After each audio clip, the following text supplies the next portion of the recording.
Assalamualaikum students and very good morning to all of you. Today I am going to start our second chapter and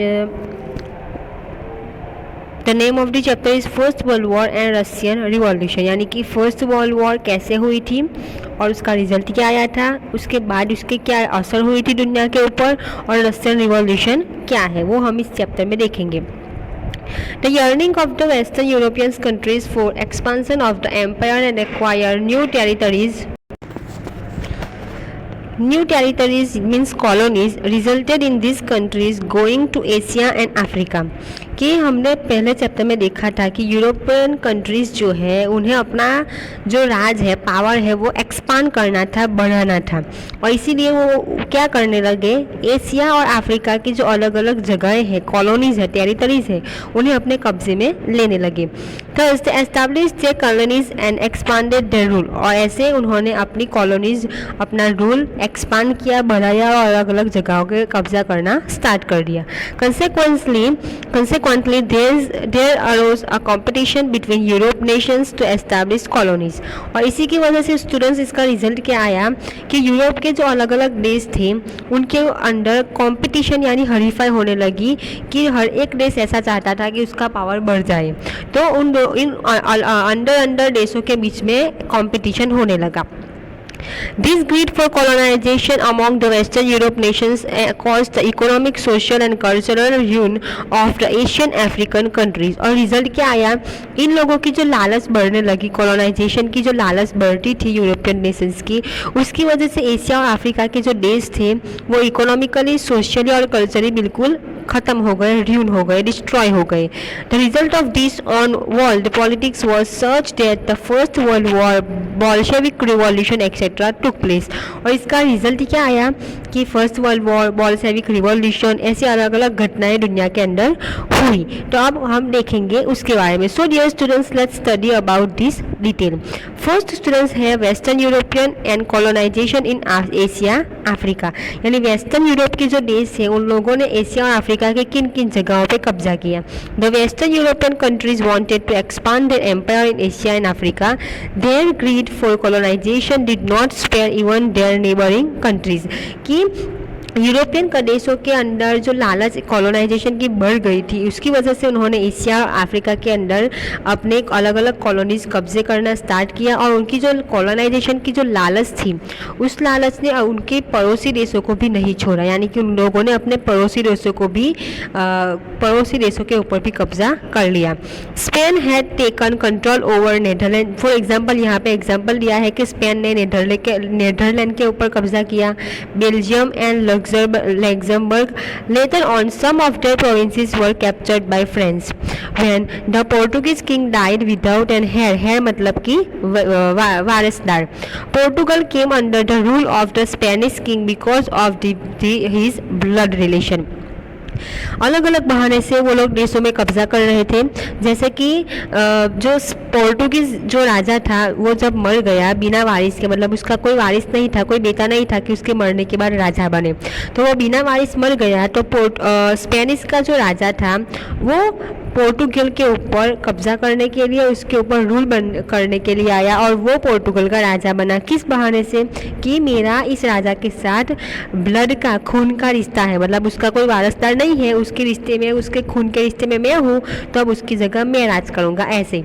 so for 6 decades the monopoly of establishing colonies in non European countries was with Spain. और ऐसे ज़्यादातर 6 decade तक, 6 दशक तक अलग अलग जगहों पे सिर्फ और सिर्फ स्पेन का राज था, हम कह सकते हैं. मतलब कि शुरुआत में ये शुरुआत किसने की थी, तो स्पेन ने. स्पेन अलग अलग जगहों पे कब्जा करता था. Similarly Italy and German states became the victim of the greed of France and Austria. और उसके बाद धीरे धीरे ये सिलसिला चला तो फ्रांस और ऑस्ट्रिया ने क्या किया, अपनी कॉलोनीज बढ़ाने की लालच में उन्होंने इटाली और जर्मन के अलग अलग राज्यों के ऊपर कब्जा करना स्टार्ट कर दिया. When the European powers were tightening their grip over the Asian and African nations, many of the European nations which had become free following the footsteps of England made many of the Afro-Asian nations their colonies. तो फिर क्या हुआ students की European का जो power था वो Asia और अफ्रीका के देशों के ऊपर धीरे धीरे बहुत मजबूत होने लगा, टाइट होने लगा। तो जैसे टाइट यूरोपियन कंट्रीज़ का एशिया और अफ्रीका के देशों के ऊपर कब्जा जब टाइट होने लगा, तो यूरोप के कितने ही देश ऐसे थे जो धीरे धीरे आज़ाद होने लगे, और उसके फुल स्टेप यानी कि इंग्लैंड को फॉलो करते हुए यूरोप के कितने देश धीरे धीरे आज़ाद होने लगे और उन्होंने एफ्रो एशियन नेशंस अलग से बनाए। अब हम देखेंगे कॉलोनिज्म इन एशिया, यानी कि एशिया के अंदर एशिया के कौन कौन से देश या फिर कौन कौन देशों के कौन कौन से राज्यों के अंदर कब्जा हुआ था। After strengthening its grip over India, England expanded its empire to Sri Lanka, Myanmar, Singapore and Malaysia। तो यूरोप के जो इंग्लैंड यानी कि अंग्रेज जो हमारे ऊपर राज करके गए, तो उन लोगों ने सबसे पहले इंडिया के ऊपर जब कब्जा किया, इंडिया के अंदर अपना पावर बढ़ा लिया, तो इंडिया के बाद उन लोगों ने सेकंड नंबर पे धीरे धीरे फिर श्रीलंका के ऊपर कब्जा किया, फिर म्यांमार के ऊपर, फिर सिंगापुर के ऊपर, फिर मलेशिया के ऊपर, ऐसे धीरे धीरे अलग अलग देशों के ऊपर इंग्लैंड कब्जा करना शुरू कर दिया। इंग्लैंड एंटर्ड चाइना ऑल्सो, फिर चाइना के ऊपर भी कब्जा किया। But due to opium trade between England and China, there were wars 1839 to 1842 which came to be known as Opium Wars in history। Students ये जो है वो बहुत इम्पॉर्टेंट टॉपिक है, मतलब ये पॉइंट ओपियम वॉर ये एग्जाम में भी आता है कि ओपियम वॉर किसे कहते हैं या फिर ओपियम वॉर किन दोनों देशों के बीच में हुई थी और उसका रिजल्ट क्या आया था। तो ये आपको खास याद रखना है। ओपियम यानी कि जो नशीली दवाएं होती है, ड्रग्स होता है वो, तो ओपियम उस टाइम पे क्या था, इंग्लैंड और चाइना के बीच में ओपियम का व्यापार होता था, ड्रग्स का व्यापार होता था। तो इस वजह से 1839 टू 1842 के बीच में इस रीज़न की वजह से इंग्लैंड और चाइना के बीच में युद्ध हुआ था, लड़ाई हुई थी, जिसे इतिहास के अंदर ओपियम वॉर के नाम से जाना जाता है। और इसका रिजल्ट क्या आया था कि China lost this war and thereby lost 5 of its port to England, where England could carry on their trade and thus expanded their empire. तो इस लड़ाई के अंदर चाइना हार गया और चाइना को अपने 5 पोर्ट यानी स्टूडेंट्स बंदर यानी कि दरिया किनारा जहाँ पे व्यापार के लिए शिप आते जाते रहते हैं, उसे पोर्ट कहते हैं।